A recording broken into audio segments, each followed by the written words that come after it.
Haleluya, haleluya. Mari angkat hati kita di hadapan. Kami sembah Haleluya, Kau, katakanlah Yesus. sesuatu kepada Tuhan pada malam hari ini. Kami sembah Haleluya, Kau, haleluya. kami sembah Jiwa kami memuji-Mu Tuhan. Kau, Yesus. Jiwa kami memuliakan-Mu Tuhan. Sebab Kau layak Yesus Tuhan. Kebaikan-Mu Tuhan melebihi dari apa Layak anak domba Allah ditinggikan dan dimuliakan. kemurahan-Mu. Engkau layak Tuhan. Kemurahan-Mu lebih dari hidup Tuhan. Engkau yang duduk di atas tahta kemuliaan. Amin, amin, Kau memerintah sebagai Raja kami. amin, amin. Engkau berdaulat ya Tuhan.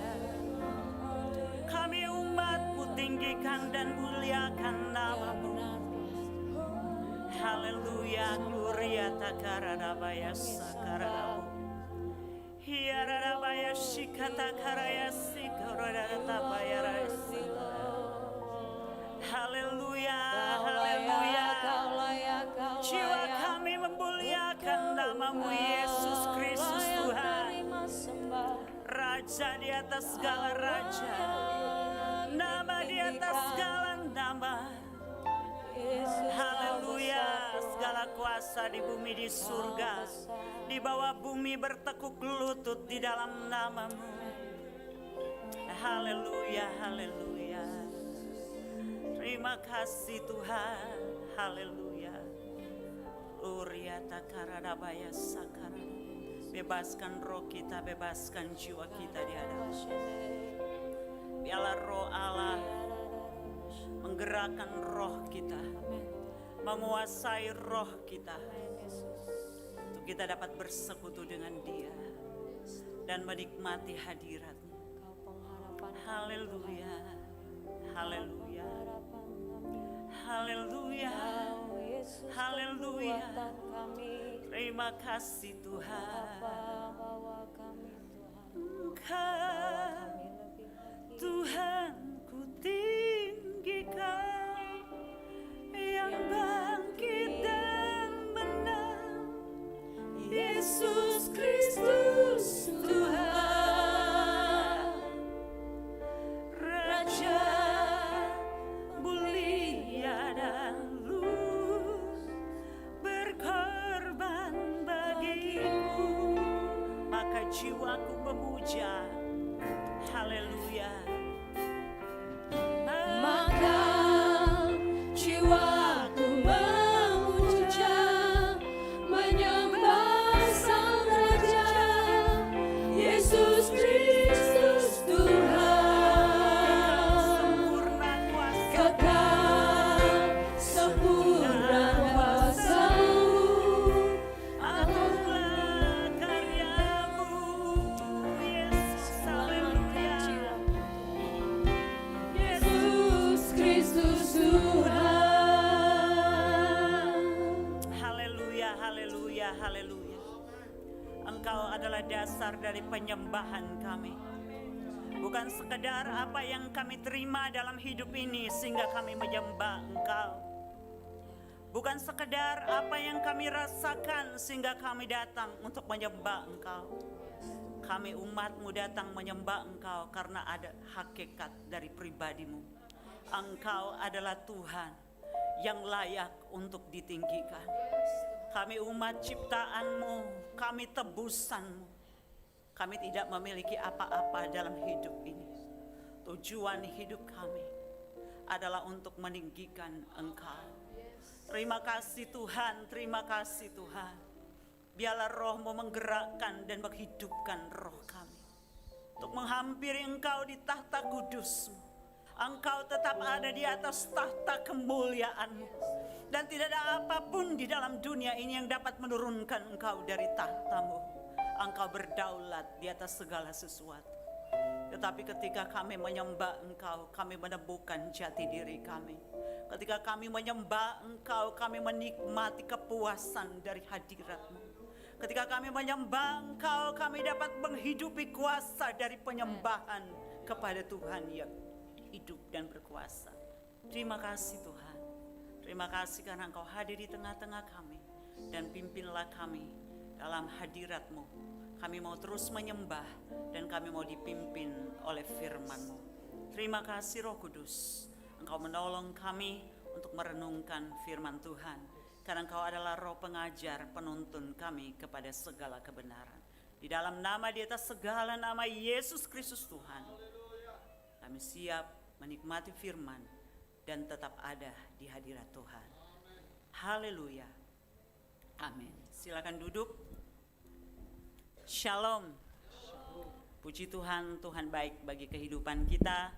Minggu ini spesial sekali untuk jam 6 sore mengadakan worship night, malam penyembahan. Dan berbicara tentang penyembahan bukan sekadar ada di dalam kehidupan kekristenan. Penyembahan itu dikenal di semua agama, bahkan di dalam tradisi-tradisi di luar keagamaan. Sadar atau tidak sadar mengapa banyak orang pergi ke tempat-tempat tertentu, bertapa melakukan ritual-ritual tertentu, melakukan dan memberikan sesajen di tempat-tempat tertentu karena satu konsep tentang penyembahan. Konsep penyembahan berbicara tentang menghormati, menghargai, mempersilakan kepada sosok yang dipercayai lebih tinggi, lebih berkuasa. Penyembahan dilakukan sadar atau tidak sadar. Dan kita melihat bahkan di dalam adat istiadat tertentu, tradisi-tradisi tertentu di luar keagamaan. Pernah nggak lihat ketika orang melakukan sesajen, melakukan sesuatu yang dipersembahkan kepada sesembahan mereka? Ada orang-orang kesurupan karena sadar atau tidak sadar mereka sedang melakukan penyembahan, dan itu sebuah pengakuan terhadap sesuatu di luar diri mereka, sesembahan sebagai sesuatu yang lebih tinggi, dihormati dan dihargai. Tetapi malam hari ini kita ingin merenungkan, walaupun banyak di antara kita mungkin sudah tahu, tentang bagaimana penyembahan yang sejati dalam konsep firman Tuhan kepada Allah yang benar. Mengapa kita menyembah Tuhan? Dalam doa saya katakan, kita menyembah Tuhan bukan sekedar karena apa yang telah kita terima dari Tuhan. Memang kita menyembah, kita memuji Tuhan karena Tuhan telah memberikan kebaikan, berkat, banyak hal dalam hidup kita. Tetapi itu adalah dasar yang lebih rendah. Mengapa kita menyembah Tuhan? Apakah sekedar karena kita merasa Tuhan baik bagi kita? Ada orang lain yang merasa Tuhan gak baik buat dia. Kita menyembah Tuhan karena Dia adalah Tuhan. Amin. Siapa kita? Kita bukan apa-apa, bukan siapa-siapa tanpa Tuhan. Kalau kita ada hari ini, bahkan Kristus meninggalkan kemuliaan di surga, mengambil rupa seorang hamba, datang sebagai manusia untuk menebus hidup kita. Apakah saya dan saudara layak untuk ditebus? Ada banyak orang telah ditebus oleh Tuhan, tapi tidak menghargai karya penebusan Kristus. Saya dan saudara tidak layak. Itu sebabnya kita menerima kasih karunia. Kasih karunia yang kita terima dalam Kristus bukan berdasarkan kebaikan dan kelayakan kita, tetapi kemurahan hati Bapa. Saya dan saudara hari ini ada menyembah Tuhan karena Dia adalah Tuhan.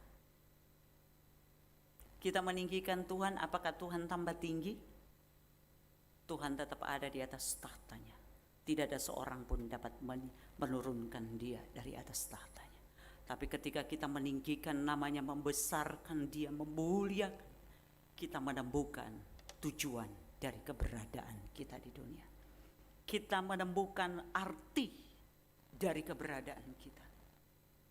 Karena itu ketika kita menyembah Tuhan, kita menikmati hadirat-Nya. menjalin persekutuan dengan Dia. Dan yang diberkati Tuhan adalah kita. Halo? Siapa yang diuntungkan ketika Tuhan dimuliakan? Saya dan saudara mengalami kepuasan dalam Dia. Kelepasan dan kebebasan secara spiritual di dalam hidup kita. Malam ini kita akan belajar satu kebenaran firman Tuhan yang saya berikan judul penyembahan sejati mengubah ritualitas menjadi proses spiritualitas.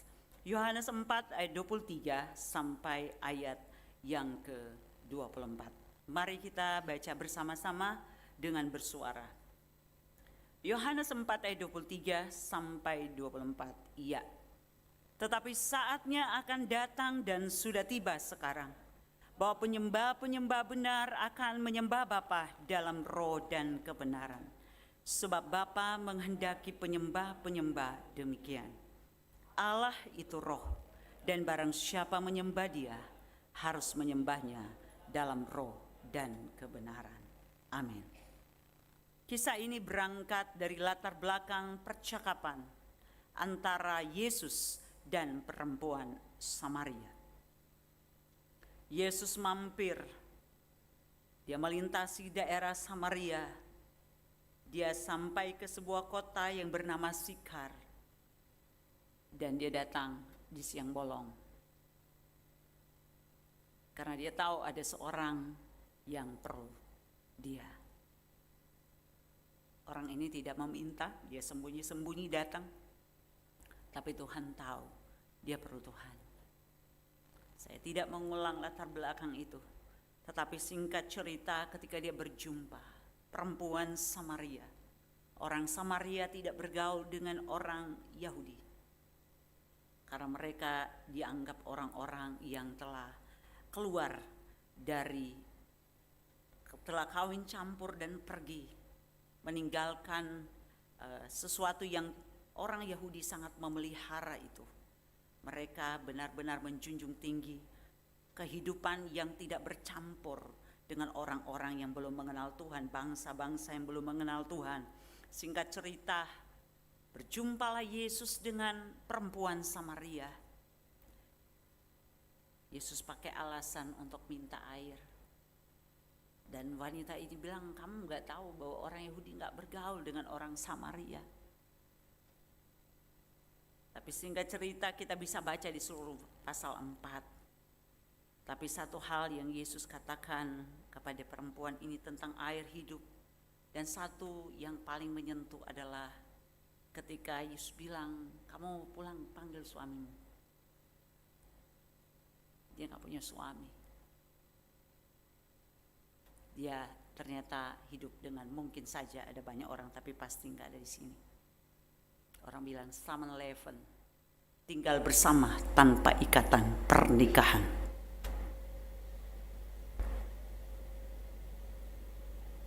Hidup dalam persinahan. Yesus tahu, Yesus datangi dia. Perjumpaan dengan Tuhan mengubahkan kehidupan. Dan dalam percakapan inilah masuk kepada yang saya mau tekankan di sini tentang penyembahan. Yesus berkata, percaya, hai perempuan, saatnya akan tiba bahwa kamu akan menyembah Bapa bukan di gunung ini dan bukan juga di Yerusalem. Karena perempuan ini berkata, Tuhan nyata sekarang padaku bahwa engkau seorang nabi, nenek moyang kami menyembah di atas gunung ini. Saya ambil dari bagian ini, orang Samaria menyembah di gunung Gerizim sebagai tempat yang sakral bagi mereka. Orang Yahudi, tempat di bait suci di Yerusalem. Karena itu orang Yahudi itu bersembayang itu kiblatnya di Yerusalem. Jadi sejak zaman dulu karena keyakinan itu. Tetapi Yesus datang dengan konsep baru. Dia katakan kepada perempuan ini bahwa akan datang saatnya engkau akan menyembah Bapa bukan di gunung ini, bukan di gunung Gerizim, bukan juga di Yerusalem. Tetapi engkau akan menyembah apa yang engkau kenal. menyembah di dalam roh dan kebenaran. Paradigma yang sedang dirubah, paradigma baru yang dibawa oleh Kristus ketika berjumpa dengan perempuan ini adalah mengubah paradigma yang bukan hanya ada di dalam banyak orang hari-hari ini, tetapi sejak dulu bahkan di dalam konsep keagamaan, bahwa penyembahan bukanlah sekedar ritual keagamaan. Saya tulis di situ next, ritual dalam KBBI adalah tindakan seremonial. Ritualitas berbicara tentang tindakan melakukan hanya sekedar saja. Karena aku Kristen, karena aku jemaat CWS, kalau aku datang di kebaktian itu ada nyanyi lagu cepat, pujian 3 lagu atau 4 lagu, lalu ada namanya penyembahan 2 lagu lambat. Dan kita berpikir itulah pujian dan penyembahan. Itu bagian dari liturgi gereja. Ada yang berpikir bahwa penyembahan adalah ya di gereja, di rumah nggak pernah nyanyi atau nyanyi begitu aja, nggak ngerasa apa-apa.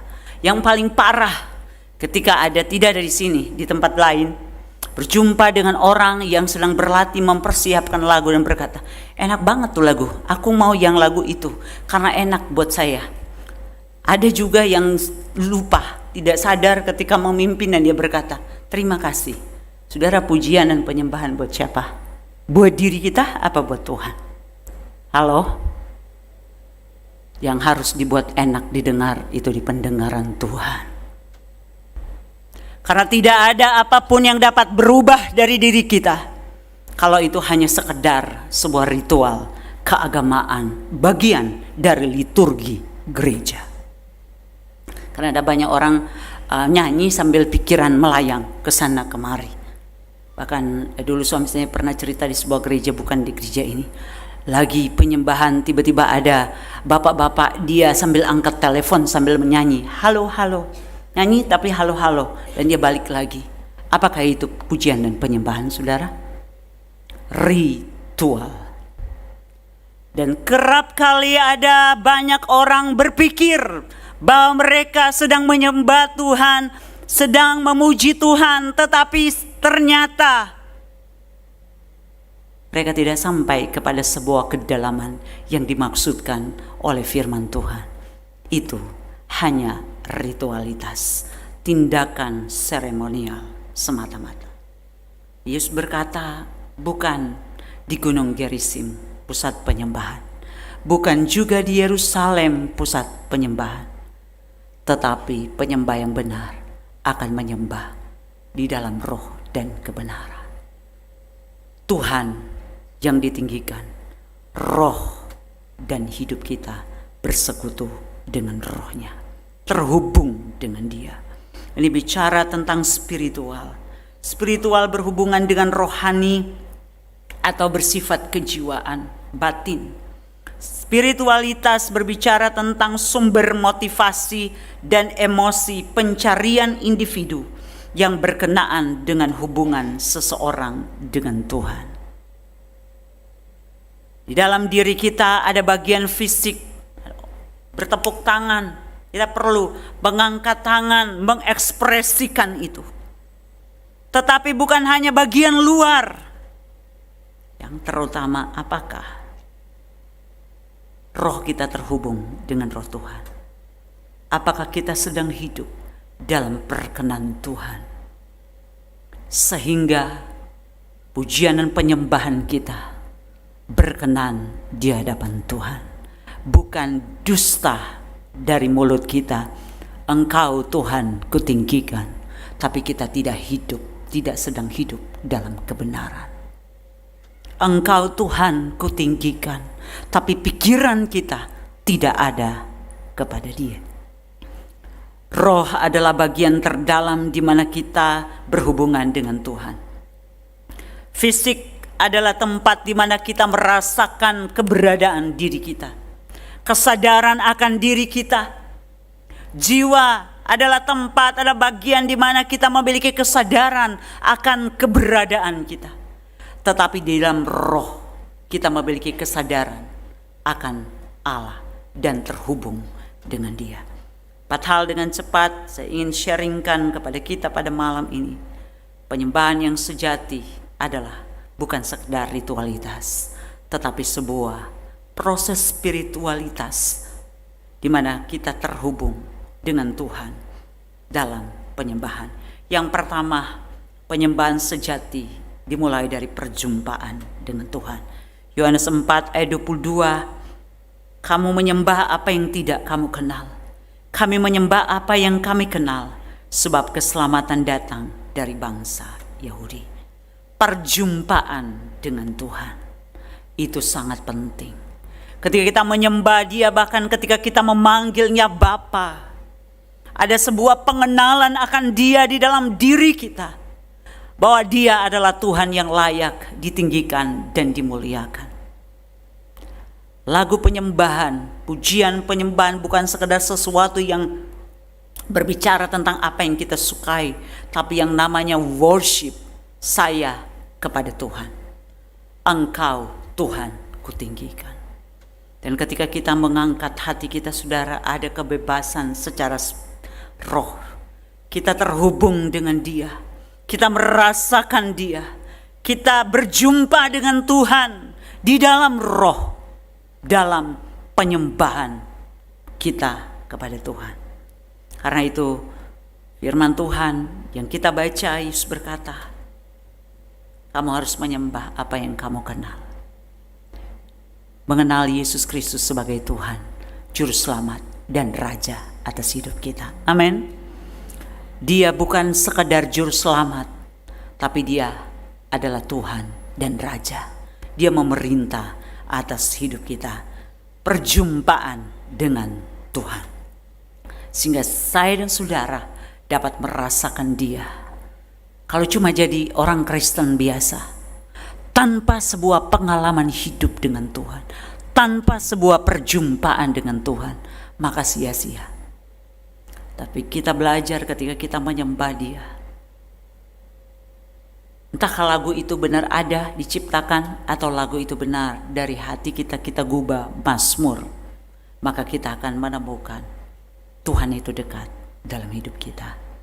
Hal yang kedua, penyembahan yang sejati bukan sekedar ritual tetapi spiritualitas. Berbicara tentang tindakan iman dan penyerahan diri. Yohanes 4 ayat 21, 23 dan 24 kita melihat firman Tuhan katakan, kata Yesus kepadanya, percayalah kepadaku, hai perempuan. Ayat 23 sampai 24, tetapi saatnya akan datang dan sudah tiba sekarang, bahwa penyembah-penyembah benar akan menyembah Bapa dalam roh dan kebenaran. Sebab Bapa menghendaki penyembah-penyembah demikian. Allah itu roh, dan barang siapa menyembah Dia harus menyembahnya dalam roh dan kebenaran. Mengalami kedalaman di dalam Dia. Dan ada satu tindakan iman dan penyerahan diri kepada Tuhan. Dan itu hanya bisa kita alami. Kita percaya waktu kita menaikkan pujian penyembahan, kita meyakini apa yang kita sedang nyanyikan, kita sedang ucapkan. Dan kita benar-benar menyerahkan diri kita kepada Tuhan. Saya mengalami banyak anugerah dan berkat di dalam penyembahan. Ketika Tuhan benar-benar ditinggikan dari hidup kita, memberikan segalanya kepada Tuhan, nyata kita dapat menikmati dan merasakan kedalaman hadirat Tuhan. Bahkan kita bisa menikmati ternyata Tuhan bisa berbicara dalam tanda petik kepada kita oleh suara hati nurani, pendengaran secara rohani saat kita menyembah. Banyak hal yang Tuhan bukakan bagi kehidupan kita. Sembahlah Dia karena kita percaya ada iman di sana, ada penyerahan diri kepada Tuhan. Yang ketiga, penyembahan sejati berbicara tentang relasi hidup dengan Tuhan yang bertumbuh semakin intim. Yohanes 4 ayat 24, Allah itu roh dan barang siapa menyembah Dia harus menyembahnya dalam roh dan kebenaran. Jadi bukan hanya bagian luar, tetapi ketika roh kita terhubung dengan roh Tuhan, maka kita dapat merasakan bahwa penyembahan tidak pernah melelahkan, tetapi kita dapat menikmati Dia, meninggikan dan mengagungkan Dia dan merasakan Dia. Bahkan ada banyak orang mengalami kelepasan sementara menyembah Tuhan. Banyak orang mengalami beban-beban terangkat saat menyembah Tuhan. Karena kita dipenuhi dengan hadirat Tuhan, dan hadirat Tuhan itu membebaskan kita. Penyembahan itu kalau bisa diibaratkan seperti mengatur karpet merah dan mempersilakan Tuhan sebagai Raja itu nyata di tempat di mana umatnya berkumpul. Semakin kita mengangkat hidup kita, mengangkat jiwa kita kepada Allah, Dia benar-benar hadir, dihormati, ditinggikan dan dimuliakan. Dan di mana Allah ditinggikan dan dimuliakan, hadiratnya bekerja. Dan kalau hadirat Tuhan bekerja dengan kuat, maka pembebasan terjadi, perkara-perkara ilahi terjadi, mujizat-mujizat terjadi, kelepasan terjadi. Karena apa? Hadirat Allah kuat, di mana penyembahan itu kuat. Amin. Ketika Tuhan ditinggikan, kegelapan harus menyingkir. Karena Tuhan ditinggikan, hadirat Allah kuat. Karena Tuhan dipersilakan untuk bekerja. Mengapa di tempat-tempat tertentu? Kenapa di situ menakutkan? Banyak orang menaruh sesajen, melakukan ritual-ritual penyembahan. Dia, kegelapan itu dipanggil dan dipersilakan bekerja, maka dia bekerja di situ. Ada orang-orang sudah Kristen melakukan ritual-ritual arwah Arab, memanggil orang mati, mereka kesurupan. Dan orang berkata, orang Kristen, karena mereka melakukan ritual di gereja, menyanyi, tapi tanpa hubungan roh dengan Tuhan. Tapi ketika ada acara-acara tertentu, tradisi-tradisi, mereka tidak sadar berhubungan dengan memanggil-manggil leluhur, kesurupanlah di situ. Hadirat kegelapan di sana. Tapi ketika kita meninggikan Tuhan, hadirat Allah hadir, hadirat Tuhan turun, dan dia bekerja. Dia dipersilakan bekerja dengan bebas.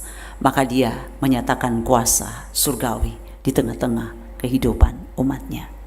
Karena itu, sembahlah Tuhan. Perkenan Tuhan turun di atas orang-orang benar yang mempersilakan Tuhan hadir, bertakhta dalam hidup di tengah umatnya. Karena itu di dalam persekutuan pun demikian. Persilakan Tuhan itu bekerja. Bukan apa yang kita ingin, bukan liturgi semata-mata, bukan ritual semata-mata, tetapi spiritualitas di mana roh kita terhubung dengan Tuhan, di mana Dia dipersilakan bekerja, dan Dia akan bekerja seluas-luasnya. Tinggikan dan muliakan nama Tuhan. Relasi hidup dengan Tuhan bertumbuh semakin intim. Kita juga bertumbuh di dalam menjadi lebih dewasa dalam pengenalan akan Dia. Kita menyembah Tuhan. Saya suka satu lagu yang berkata, because of who you are, I give you glory. Karena pribadi Tuhan, saya beri kemuliaan. Because of who you are, I give you praise. Saya memuji Tuhan. Karena kedalaman kata-kata itu berkata, aku memuji Tuhan karena pribadi Tuhan. Aku menyembah Tuhan, memuliakan Tuhan karena pribadi Tuhan. Itulah alasan yang tertinggi dalam penyembahan. Karena Dia Tuhan, pribadinya adalah Tuhan, dan kita sujud di hadapan Dia untuk menyembah Dia. Tuhan dihormati, Tuhan disenangkan, saudara. Itu adalah rahasia berkat. Banyak orang doa, mencari berkat, mengejar pagi dan malam. Saudara tahu rahasianya, berikan kepada Tuhan seluruh kemuliaan. Berikan kepada Tuhan segala yang terbaik. Kalau Dia berkenan atas hidup kita, bahkan apa yang tidak kita minta, Dia berikan bagi kita. Tuhan itu setia. Relasi hidup dengan Tuhan bertumbuh semakin intim. Yang terakhir, penyembahan berarti memberi yang terbaik. Yohanes 4 ayat 28 sampai 30, 39 ayat 42, apa yang terbaik yang diberikan oleh perempuan Samaria ini saat dia berjumpa dengan Tuhan. Tuhan tahu segala sesuatu tentang hidupnya. Pertama, dia memberi pengakuan kepada ketuhanan Kristus. Engkau seorang nabi, tapi kemudian dia katakan Tuhan nyata sekarang. Tapi kedua, dia dengar apa yang Yesus katakan kepada dia. Dia tangkap itu, dia simpan itu. Buktinya apa? Ketiga, dia pergi menjumpai orang-orang lain dan menceritakan tentang Yesus.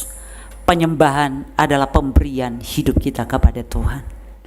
Kedua, penyembahan berarti kita benar-benar menyerahkan diri dan mau masuk kepada relasi, kepada hubungan yang lebih dalam dengan Tuhan.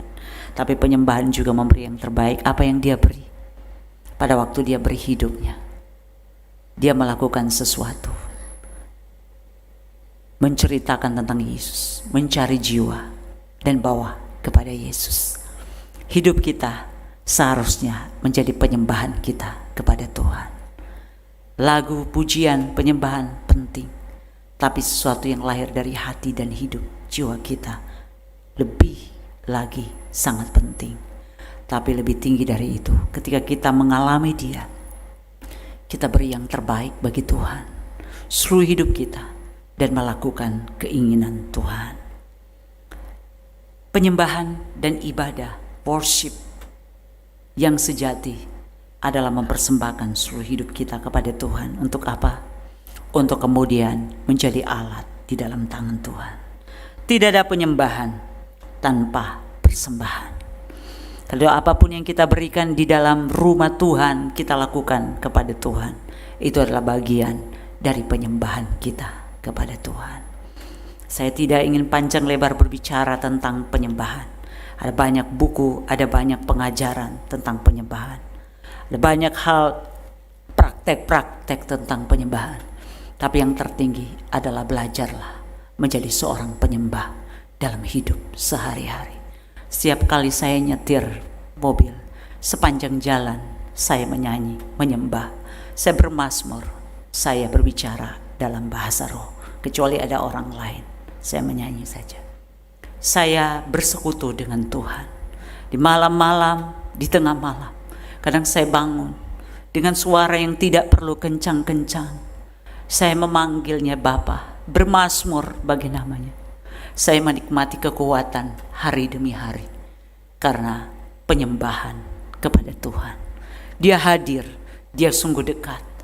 Dia melepaskan dan membebaskan hidup kita daripada mengeluh, daripada menggerutu, daripada berbicara hal-hal yang negatif.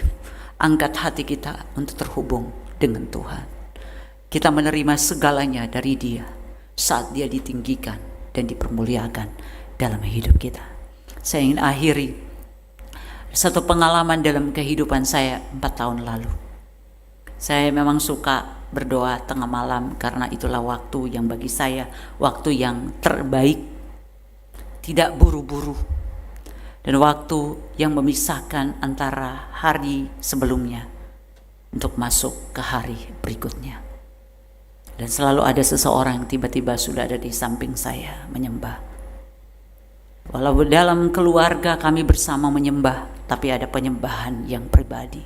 Saya turun jauh dari kamar untuk bisa menyembah Tuhan. Dan saya ingat pada waktu malam-malam secara bergantian, dia menjelang pagi, suami saya selalu menyanyikan satu pujian, "You are worthy of it all." Dan saya minta kemudian diajari dia setiap hari. Sampai kemudian saya nggak terlalu hafal, jadi saya punya lagu-lagu yang berbeda. Saya lebih suka bermazmur. Sampai kemudian Tuhan memanggil dia secara mendadak. Dan hari itu di mana saya merasa sangat goncang kehidupan saya. Pada waktu saya masuk kamar, pujian ini mengalun di dalam pikiran dan hati saya. All the saints and angels bow before your throne. Roh Kudus membawa saya kepada kebenaran di dalam kitab Wahyu. Pada waktu itu firman Tuhan katakan orang-orang yang meninggal di dalam Tuhan dan orang-orang yang hidup akan menjadi satu kumpulan besar di hadapan tahta Allah. Dan pada waktu itu tua-tua akan melemparkan mahkotanya. Orang-orang kudus dan malaikat-malaikat akan sujud menyembah. Dan mereka akan menyerukan, Engkau layak Tuhan, anak domba yang telah disembelih. Siang malam, siang dan malam, malam dan siang, dan selama-lamanya. Pengertian itu dihadirkan Roh Kudus di dalam pikiran saya. Dan saya mengerti bahwa kematian bukanlah akhir segalanya. Walaupun dalam konsep teori pemahaman itu saya tahu. Tapi dalam penyembahan Roh Kudus memberikan pengertian. Hidup kita bukan dalam jangka waktu terbatas. Roh akan ada selama-lamanya. Tapi orang yang ada dalam Tuhan akan bersatu dalam penyembahan di hadapan tahta Allah yang Maha Kudus. Dan gambaran itu memenuhi pikiran dan hati, melewati hari-hari dan menjadi sebuah penghiburan bagi jiwa. Tahukah kita, penyembahan yang benar menghidupkan firman di dalam hidup kita, memberikan gambaran-gambaran tentang kekudusan dan kebesaran Allah, tentang tahta Allah yang luar biasa. Dan saya dan saudara gambarkan diri kita ada di dalam kumpulan orang-orang kudus.